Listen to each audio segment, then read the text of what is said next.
Jaycee Lee Dugard, she was held hostage 18 years. She was kidnapped as a 5th grader and turned up this week at age 29.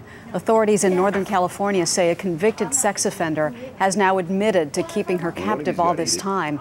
It may seem surprising that she never escaped, but actually her case is not unique. Have you seen Jaycee Lee Dugard? Jaycee's 11 years old. Jaycee joins a short list of children held captive for months, if not years, who never called for help and never escaped. There are many opportunities for some of these hostages to run, and you have to wonder, why is it that they stay in the situation that they're in? In 2002, Elizabeth Smart was abducted from her Salt Lake City bedroom and held captive for 9 months. Stockholm Syndrome is a very interesting phenomenon in which the person who is abducted or taken hostage over time becomes very friendly, develops an emotional bond with their captor. 11-year-old Sean Hornbeck was held 4.5 years, and even though Sean was allowed to leave his captor's home and even make friends, he never ran. There wasn't a day when I didn't think he was just going to kill me.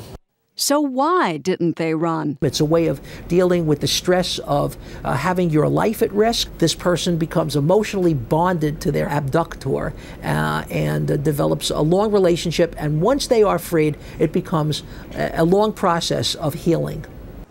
This horrific story brings to mind the 2002 abduction of Elizabeth Smart, who returned home to her family after 9 months. Elizabeth's father, Ed Smart, joins us from Salt Lake City. Good morning, Mr. Smart. Good morning. Were you surprised to hear that a girl who had access to phones and contact with the outside world remained captive for 18 years?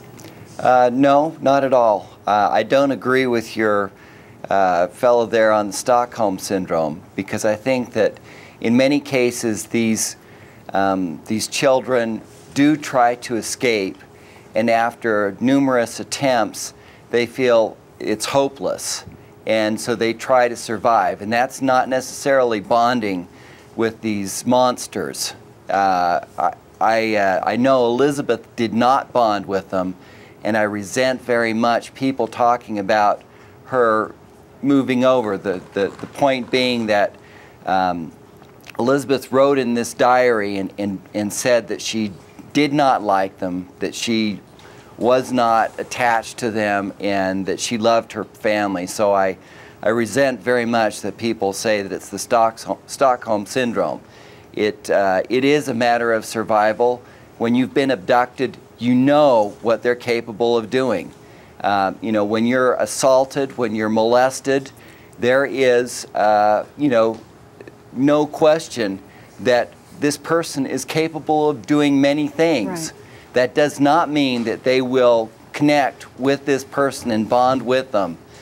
But if I may just say that her stepfather told me this morning that Jaycee feels incredibly guilty because she did bond with her captor. I'm wondering if perhaps that's because she had 2 children with him.